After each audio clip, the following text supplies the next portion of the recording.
de l'accomplir par la grâce de Dieu. Nous avons tenu 2 événements publics devant la population, qu'elle soit belge, marocaine ou turque, parce qu'Anvers, il y a toutes ces populations. Nous voulions affirmer que les Juifs ne sont pas seuls dans ce pays, qu'il y a des chrétiens qui sont avec eux, qui sont derrière eux, et que ces chrétiens reconnaissent que nous avons un livre en commun que Dieu nous a donné par ses prophètes, et que nous respectons ce livre, et nous essayons nous aussi de vivre selon ce livre. Et donc voilà, c'est ce que nous essayons de faire. Lundi à midi, j'aurai un lunch par les responsables des différentes associations juives parce qu'ils veulent nous remercier du fait de nous tenir à leur côté et de mettre une main sur leurs épaules et leur dire « Vous n'êtes pas seuls, il y a d'autres gens qui sont derrière vous ». Que pensez-vous du rapprochement entre les Juifs messianiques et l'Église évangélique aujourd'hui? De plus en plus, il y a un rapprochement. C'est un rapprochement qui est nécessaire. J'ai aussi travaillé dans une organisation qui s'appelle Towards Jerusalem II Council. C'était une prise de conscience des messianiques de la diaspora, parce qu'il faut discerner qu'il y a 2 tendances. Il y a les Juifs de la diaspora qui se sont convertis dans des églises baptistes, méthodistes et autres, plus particulièrement aux États-Unis, et puis qui ont voulu redécouvrir eux aussi leurs racines. Et en cherchant cela, ils ont commencé à faire des cultes dans cette tradition judéo. Et là, ils ont pu recevoir alors les conversions des Juifs. Et ces Juifs se sont sentis dans un terrain connu qui s'appelle la synagogue. Et donc, ces églises essayent de fonctionner dans le style de la synagogue en redécouvrant l'importance du Shabbat et de ce Dieu unique, et ont ainsi ouvert la porte au salut à de nombreux Juifs. Il y a aux États-Unis des grandes églises messianiques.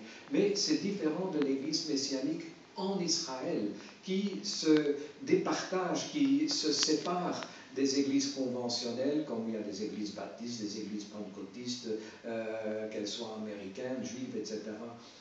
Mais les églises messianiques, d'abord, leur langue c'est l'hébreu, ce n'est pas l'anglais ou français, mais aussi dans ces églises messianiques, il y a une séparation qui a besoin d'être démolie quelque part. Le mur de l'inimitié doit tomber, et il faut qu'il y ait un rapprochement entre les églises missionnaires messianiques. Il faut que les églises traditionnelles ou les dénominations évangéliques reconnaissent leur appel et leur vocation pour le peuple juif à gagner, tandis que les autres églises sont en Israël pour gagner leurs compatriotes, etc., et leur offrir un terrain qu'ils connaissent. Ce que je disais donc dans la première partie, là aussi cette expression existe à Jérusalem et en Israël. Il y a les églises évangéliques pour les expats, entre guillemets, et puis il y a les églises messianiques pour les juifs qui se convertissent. Mais la véritable tension n'est pas entre évangéliques et église messianique, c'est entre église messianique et la synagogue. Là, il y a des tensions, parce que nous croyons qu'il n'y a qu'un seul chemin, et qu'il n'y a qu'une porte, il n'y a qu'une vérité, c'est le Seigneur Jésus, et donc on veut apporter cette réalité à tous ceux que l'on rencontre et que l'on aime. Et là, encore une fois, nos méthodes doivent être revues, doivent être corrigées, et les églises messianiques se sont spécialisées dans ce domaine et cherchent aussi le rapprochement maintenant avec les synagogues. Alors, un autre chapitre de notre interview, la formation des serviteurs. Lorsqu'on regarde dans les églises ou dans le monde de l'église, on voit qu'il y a plusieurs hommes de Dieu qui sont formés sur le tas, d'autres ont reçu une formation académique. Alors, ma question est de savoir, est-ce qu'un homme de Dieu peut servir Dieu sans formation académique? Alors, il faut d'abord reconnaître, nous sommes à Bruxelles maintenant, en Belgique, petit pays, mais hyper socialisé, et donc nous ouvrons les études à tous ceux qui veulent en faire. Elle est obligatoire, ces études, pour tout enfant sur le territoire belge, Donc même les non-belges, on leur offre l'enseignement gratuitement jusqu'à l'âge de 18 ans. Ça, c'est une chose. Alors, un pasteur formé sur le tas, alléluia, amen, je n'ai pas de problème avec ça, mais dans mon pays, il va être confronté à des gens qui ont au minimum un baccalauréat, et s'il n'a pas un master. Et donc, si lui n'a pas de formation, c'est à peine lire et écrire, eh bien, il peut avoir une onction, il va avoir très difficile à communiquer, à lui apporter cet éclaircissement dont cette personne formée, qui a fait des hautes études, des hautes écoles. Je crois que dans ce pays, il faut un minimum d'études pour pouvoir expliquer et comprendre l'autre qui lui est formé et dont il a été pendant 4 années d'université, dit que nous vivons dans le siècle présent, à l'ère des Lumières, dans un éclaircissement, dans un éclairage qui n'est pas du tout celui de la Bible. La Bible est d'ailleurs contraire à cela. Et donc il faut rectifier maintenant tout ce que cette personne a entendu à travers de différents cours, que Dieu n'existe pas, que nous sommes le fruit d'une lente évolution découverte par un certain Darwin, entre guillemets c'est un fils de pasteur. Mais tout ça a fait de nombreux dégâts et donc nous demandons maintenant que ce soit rectifié, que ce soit compris. Donc la formation, j'estime qu'elle n'est pas absolument indispensable, mais qu'elle est un plus si, excusez-moi pour cet élément, nous sommes dans mes bureaux et ce bureau est vivant, il y a du travail, croyez-moi, et donc nous sommes parfois un peu dérangés, mais gloire à Dieu, jusqu'à présent, nous ne l'avons pas été, que le Seigneur soit béni. Donc la formation, nous cherchons d'abord dans cette formation, je l'ai dit la dernière fois et je le répète aujourd'hui, pour nous, ce qui est plus important en toute formation, c'est d'abord la formation de caractère. C'est dans le psaume 15 par exemple, il est bien dit que celui qui se tiendra sur la montagne sainte, celui qui est appelé à se tenir dans son temple de l'Éternel, de Yahweh, c'est celui qui est crédible d'abord, que son cœur marche dans la vérité, ce qui sort de la bouche soit ce qu'il y a dans le cœur, qu'on ne soit pas des politiciens qui donnent des bons slogans aux gens, mais qu'il y ait là quand même une capacité de se contrôler, de pouvoir vivre dans l'essence même de ce que Jésus nous a renseigné sur le monde des béatitudes. Et tout ça, c'est formation de caractère. Quand on voit tous les critères qui sont donnés à Timothée dans le choix des anciens, des diacres, quand nous voyons, quand il y a eu la première dispute, la première querelle autour des tables, où les apôtres étaient obligés de servir la nourriture aux veuves et aux malheureux, il y avait une tension entre les Grecs et les Juifs, et donc ils ont dit, choisissez parmi vous 7 hommes qu'ils soient remplis du Saint-Esprit et de sagesse. Il n'est pas parlé qu'ils aient un diplôme académique, qu'ils aient 4 ans d'une licence ou d'un master en sciences religieuses. Non, il n'est pas parlé de tout ça. La formation de caractère, je pense que c'est un premier critère de mon choix. Ensuite, qu'il y ait une formation, je suis tout à fait d'accord. Elle est nécessaire dans un pays aussi développé que la Belgique. Il faut savoir répondre aux questions des gens intelligemment.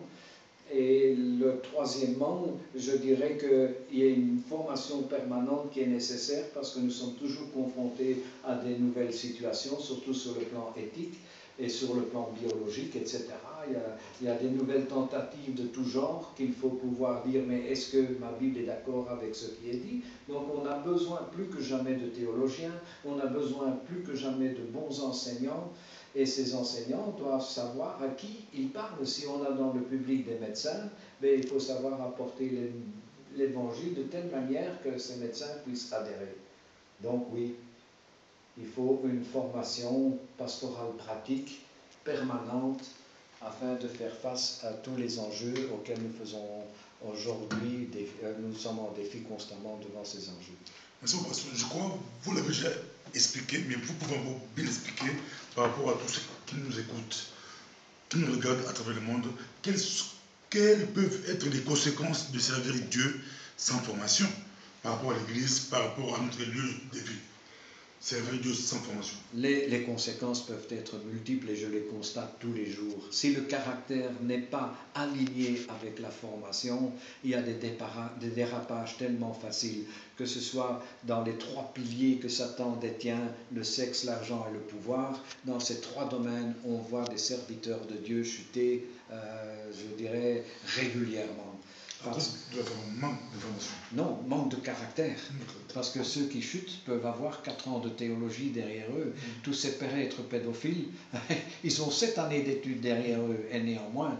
Donc, vous séparez formation et caractère. Je ne les sépare pas, que du contraire. Je les allie les uns à l'autre. Il faut les deux. Le vase, c'est le caractère, le contenu, l'enseignement, et il faut que les deux soient alignés. Il faut que l'un soit capable de contenir l'autre. Et donc, je plaide pour qu'il y ait une formation de disciples qui est une formation de caractère. Comment faire face au péché, comment me conduire et de quelle manière me conduire. Ça part de petits détails par rapport à l'autre sexe. Comment est-ce que je dois me tenir, comment est-ce que je dois me préserver, comment est-ce que je dois reconnaître mes faiblesses dans ce domaine en tant qu'homme, et comment je dois pouvoir lutter dans la fermeté, dans tenir ferme, à tenir bon, comment repousser toutes les tentations qui me surviennent, parce qu'il est bien dit que Dieu ne nous tentera pas au-delà de nos forces. Mais où sont mes limites? L'État belge voit beaucoup plus la formation académique. Ah oui, là on a un problème, bien sûr. Et encore pas plus tard que ce soir, sur la table, on va à nouveau et encore débattre des critères de ministre du culte. L'État belge essaye de faire face à l'invasion d'imams qui sortent de formations très basiques. Ils travaillent au travers de slogans et au travers de mise de la haine de l'autre dans leurs sermons, etc. Nous retrouvons ça aussi dans certaines églises qui viennent de pays pauvres au travers du monde, où ils n'ont pas eu la possibilité d'acquérir une connaissance minimale, et donc ils sont dans des excès parfois, ils sont des pièges faciles pour l'ennemi, et donc oui, je pense qu'il faut et la formation et la transformation de caractère, mais la transformation de caractère aujourd'hui est la plus demandée en tout cas, aussi bien par les responsables des églises que par les apôtres, les prophètes, etc. Et on cherche à ce que les gens soient dignes de l'évangile qui sort de notre bouche. Trop souvent, il y a une dichotomie, il y a une tension entre ce que l'on dit et ce que l'on est. Et cette tension-là, les gens la discernent très vite et ont des problèmes avec ça. Donc, voilà. Mais pasteur, que répondez-vous à ceux qui disent à travers le monde que trop d'informations tue le ministère? L'Europe, il y a beaucoup de personnes qui sont bien formées en Europe, mais on ne voit pas le réveil. L'Europe est dans les ténèbres. Le Parlement adopte des lois pour l'homosexualité, pour beaucoup de choses contre la Bible. Mais ici, les gens sont tous formés, pas de réveil. Mais dans le pays du tiers-monde où il n'y a pas assez de formation, on voit le réveil spirituel. Qu'est-ce que vous pouvez dire? Mais je dirais d'abord que la formation tue le réveil. Je dirais d'abord que la formation ne tue pas le réveil, c'est la désinformation qui tue le réveil. Et dans nos facultés de bien formés, on réfléchit beaucoup, l'esprit cartésien, on a même peur d'aborder, de prêcher la parole dans la rue. C'est une désinformation, ça c'est une contre-information. On leur oblige à croire des choses qui sont contraires à ce qu'il y a dans notre cœur. Et c'est là qu'il y a une difficulté, et c'est pourquoi la formation de caractère doit être alignée avec le remplissage académique qu'on nous transmet et qu'on est obligé, entre guillemets, de prendre pour acquis, alors que tout un chacun doit être capable de la libre pensée. Dans nos universités en Belgique, à l'ULB par exemple, on nous dit avant d'y entrer que nous avons la libre pensée. Nous pouvons penser ce que nous voulons. Mais entre guillemets, parce que de l'autre côté, on nous oblige à penser comme les professeurs, les académiciens et autres. Et donc il y a une tension constante entre ce qu'on vit dans le cœur, notre jeune foi quand on est jeune, et puisqu'on entend dans les universités. Et il faut le caractère, il faut la capacité de tenir bon, et c'est un test excellent, mais que certains ratent à cause de la pression que les professeurs mettent sur les élèves, où les chrétiens doivent parfois mentir sur leurs croyances, et c'est dommage pour pouvoir réussir un examen. Et là, nous plaidons aussi, nous nous battons pour qu'on respecte la religion de chacun, quelle qu'elle soit, sans devoir la contrecarrer par ce athéisme qui est tellement permanent dans nos facultés. Et c'est dommage, c'est tout à fait dommage parce que malheureusement je connais des gens qui étaient entrés dans une faculté quelconque et